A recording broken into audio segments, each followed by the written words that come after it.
Assalamualaikum warahmatullahi wabarakatuh. Pernah nggak kalian dengar warung makan yang selalu ramai, tapi katanya nggak semua pembeli itu masih hidup? Selamat datang di Rendra Story Horror.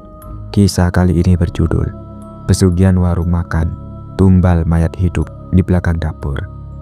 Baik, langsung saja kita ke ceritanya. Namaku Yati, umurku 32 tahun. Cerita ini terjadi tahun lalu saat aku kehilangan kerja dan nganggur selama hampir 6 bulan.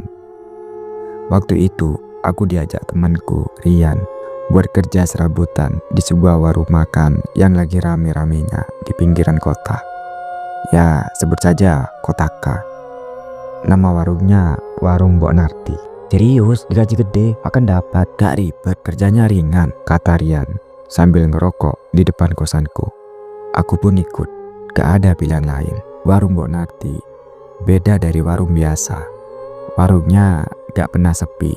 Bahkan jam 2 pagi pun masih ada yang makan. Yang aneh, pelanggannya gak pernah sama, selalu ganti. Dan banyak yang gak ngobrol. Mukanya pucat, matanya kosong. Awal kerja, aku cuma bantu cuci piring dan antar pesanan ke meja belakang. Tapi tiap aku ke dapur, selalu ada bau amis, kayak darah. Dan kadang aku dengar suara bisikan. Jangan lihat ke bawah. Diam. Jangan ganggu dia. Padahal di dapur cuma ada Bu Narti sama satu karyawan tua yang dipanggil Pak Sarmi. Malam keempat aku kerja di sana. Kejadian aneh makin nyata. Aku lagi ambil kerupuk di dapur. Waktu tanpa sengaja, aku lihat ada lubang kecil di belakang lemari dapur. Kayak ruangan kecil, sempit, gelap, dan ada sesuatu yang bergerak pelan di dalam. Astagfirullah, aku langsung mundur. Tapi Mak Sarmi tiba-tiba muncul dari belakang. Matanya tajam, kayak udah tahu aku lihat, gak seharusnya aku lihat. Kalau kamu pengen lama kerja di sini, jangan pernah buka lubang itu lagi. Di situ tempat dia tidur. Dia siapa, Mak? Mak Sarmi diam sebentar. Namanya Samina. Dia tumbal pertama Mbak Narti. Tapi dia belum mati. Aku langsung merinding. Esok malamnya aku nekat tanya ke Rian. Yan, kamu tahu nggak soal Samina? Wajah Rian langsung berubah pucat. Dia tarik aku keluar jauh dari warung itu. Goblok, jangan sembarangan nyebut namanya. Kalau ketahuan, kamu bisa ikut masuk ke dalam lubang itu. Aku makin bingung. Samina itu siapa, Jan? Rian akhirnya cerita. Dulu warung itu sepi. Mbok Narti pernah bangkrut. Tiba-tiba warungnya rame lagi kayak sekarang ini. Tapi katanya ada perjanjian Mbok Narti ngasih tumbal. Bukan orang mati, tapi orang yang dipaksa hidup di tempat yang gak sepantasnya. Aku langsung nyambung. Mayat hidup yang dikurung di belakang dapur itu. Dan malam itu, waktu aku pulang ke kamar, ada suara ketukan 3 kali di bawah ranjangku. Padahal aku tinggal di kos, jauh dari warung. Besok malamnya, aku masuk shift sore. Saat itu, warung agak sepi karena hujan deras dari sore. Mbok Narti gak kelihatan dari tadi. Katanya lagi puasa weton. Mbok Narti gak kelihatan dari tadi. Katanya lagi puasa weton. Tapi yang bikin aku merinding, dapur ditutup rapat. Padahal biasanya rame suara gorengan dan masakan. Aku penasaran, aku ngintip dari sela pintu dapur. Dan di sanalah aku melihatnya. Mak Sarmi berdiri menghadap ke lubang kecil di tembok. Tangannya pegang semangkuk nasi mentah yang dikasih campuran darah ayam hitam. Dan dia berbisik, "Makan, Mina, biar kamu kuat malam ini. Malam Jumat Kliwon, tamunya banyak." Aku buru-buru mundur. Waktu aku balik ke meja depan, Rian udah nunggu sambil gemetar. "Lu lihat ya?" Aku cuma bisa ngangguk. "Berdoa aja, lu belum dipilih jadi gantinya." "Ganti apaan ya?" Rian lirik. "Mbok Narti butuh tumbal baru. Samina udah mulai lapuk. Kadang nyoba kabur. Tapi dia bukan manusia biasa lagi. Giginya copot semua. Tapi masih bisa gigit. Tangannya panjang dan kulitnya udah kayak kulit ular. Jam 1 pagi listrik padam. Ya biasalah, langganan. Tapi kali ini gelapnya beda, sunyi. Angin dingin masuk ke sela pintu. Dan aku lihat satu pelanggan masih duduk sendirian. Wajahnya gak kelihatan, kepalanya tertunduk, gak pesan apa-apa. Aku deketin sambil bawa lilin. "Maaf pak, warung udah mau tutup." Dia gak jawab. Aku angkat lilin itu lebih dekat. Dan kepalanya gak ada wajah. Kepalanya licin, bolong, bagian tengahnya kayak batok kosong. Aku jatuh mundur. Rian langsung tarik aku dari belakang. "Udah di, ayo keluar sekarang juga." Kita lari keluar warung. Hujan masih deras. Tapi aku sempat nengok ke dapur. Pintu lubang itu terbuka. Dan dari sana keluar tangan pucat panjang dengan kuku retak. Menjulur ke lantai. Lalu satu wajah mengintip, mata putih, gigi ompong, dan kulitnya mengelupas kayak arang basah.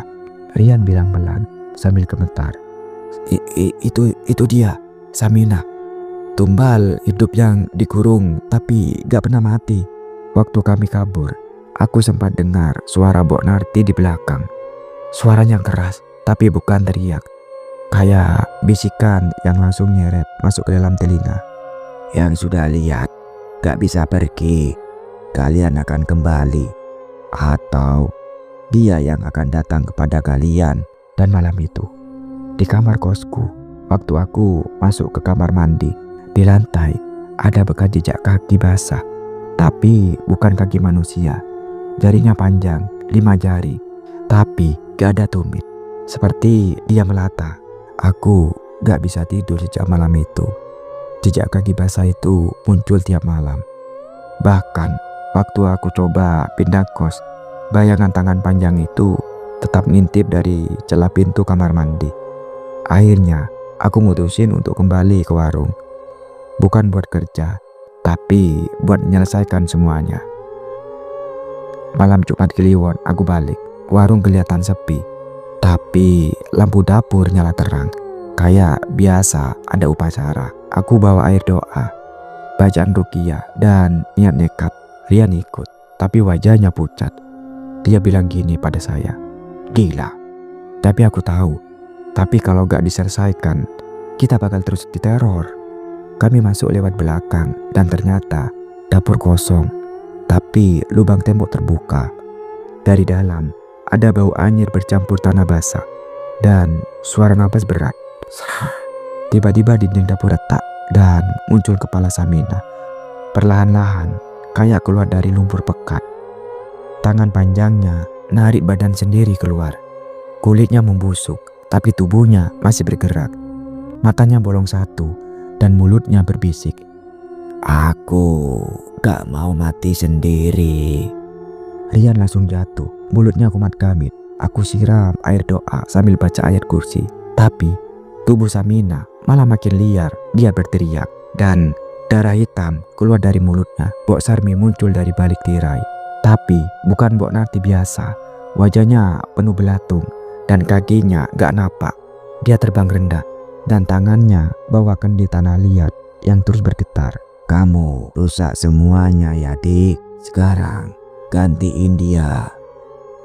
Kendi itu pecah dan dari dalamnya keluar asam pekat yang langsung masuk ke tubuh Samina. Samina berubah, kakinya tumbuh, mulutnya jadi penuh gigi tarik, tangannya bercakar. Dia lompat ke arahku dan gelap tiba-tiba. Aku bangun 3 hari kemudian di rumah sakit. Rian bilang, ditemukan cuma bajunya doang, sobek dan penuh lumpur. Warung itu sekarang jadi bangunan kosong. Tapi anehnya, tiap malam Jumat ada yang bakar dupa di dalamnya.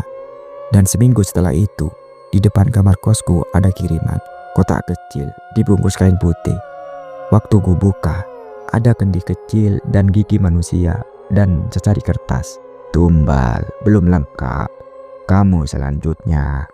Itulah sebuah kisah tentang warung makan yang menjual lebih dari sekedar makanan, tapi juga tumbal dari dunia yang tidak kelihatan.